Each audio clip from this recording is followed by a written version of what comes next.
Welcome to this week's Glasstire Top 5. It's the week of June 9th. I'm Brandon Zech. Tommy Gregory, Houston Airport Systems. Yeah, so we're here, we got our special guest star, and we're at the Houston Airport Hobby, to be precise.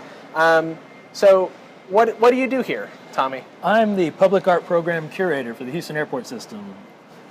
William P. Hobby is exactly where we're at, but also manage a lot of the collection at IAH, Bush Intercontinental. What does a airport art curator do? God, you wear a bunch of different hats, and you have to be very happy with being low on the totem pole. But, like we all know from running around today, art, as great as it is in a public space like this, it's secondary to making sure planes land and take off safely. So. We're standing actually in front of a work by Chris Sauter, a San Antonio-based artist. It's called Airport Seating, somewhere between here and there. Concrete benches, each letter is 1,000 pounds. If you have to make public art, it may as well be functional. Yeah. So who are some of the other artists that are in the collection, both here and at Houston's other airport? We have a great collection. 76% approximately are Houston-based artists. We have, as you see behind us, Chris Sauter. Inside the terminal, right beyond these windows, is Enrique Oliveira, Houston-based Randy Twaddle, who we will be talking about later, Libby Masterson, Christian Eckart, to name a few.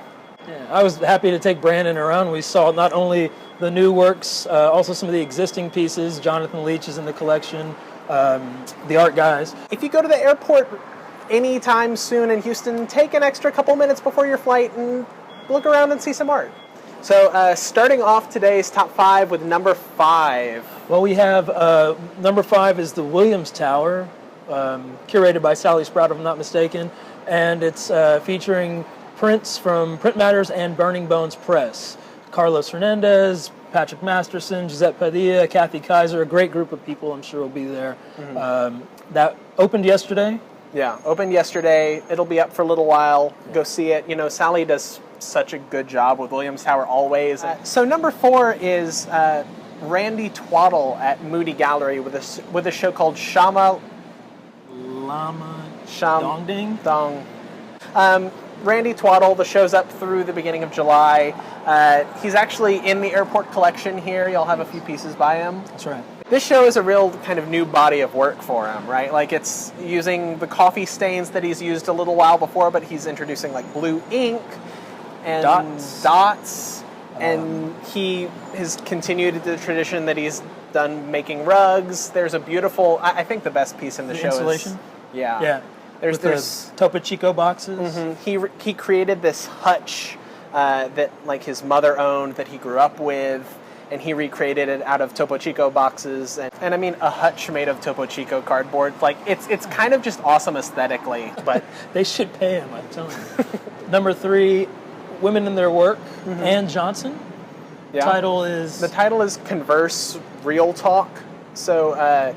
Women in Their Work is in Austin space. The show's up through kind of the end of June. So the show is installation mostly. It's what Women in Their Work kind of does best. And the artist did pigment prints on sycamore leaves, right? So she kind of created this environment and it's contemplative space using kind of contemporary but also old art making methods. And it totally has a social practice-y aspect to it too. That you're supposed to like sit under the trees, and talk about stuff. So number 2 is the Old Jail. Yeah, that's a interesting pick. Brandon and I both thought that was a definite to include. Old Jail's in Albany, Texas. Yeah. So like 2 hours away from Dallas-Fort Worth, kind of middle of nowhere. But, I mean, it's an old jail, and they do awesome programming. Yeah. So it's worth going and seeing. There's 2 shows. One is by Dallas-based artist Margaret Meehan, and it's a show that's kind of chronicling this woman who was abducted by Native Americans when she was 14 years old, and she ended up coming back after this trip with a blue face tattoo. So it's kind of exploring different mythologies and different stories because no one actually knows really what happened during her time that she was with the tribe. Yeah, I think that combination of history and contemporary art, Margaret Meehan's great at that, but also the co-exhibit or simultaneously opening is Civil War drawings. It was reporters that were like chronicling and drawing out these battles and these different scenes for like newspapers. So it's kind of has a journalistic slant to it. Artists are doing that more and more. You see them in the airports mixing science, aviation, contemporary public art. So number one, Kusama at the Museum of Fine Arts, Houston. She's a living legend. Yes, we've all been waiting on pins and needles for this show. We all love immersive environments where we can just go and wallow in mirrors and see ourselves and see other things. It's the big summer show. It's the big summer show. The MFA is going to do an amazing job with it. You're going to have people who've never gone to the museum go.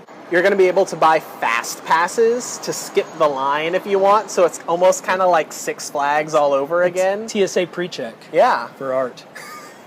It's very much in the line of Shadow Monsters and the Soto Penetrable that's happened at the Museum of Fine Arts these past couple summers.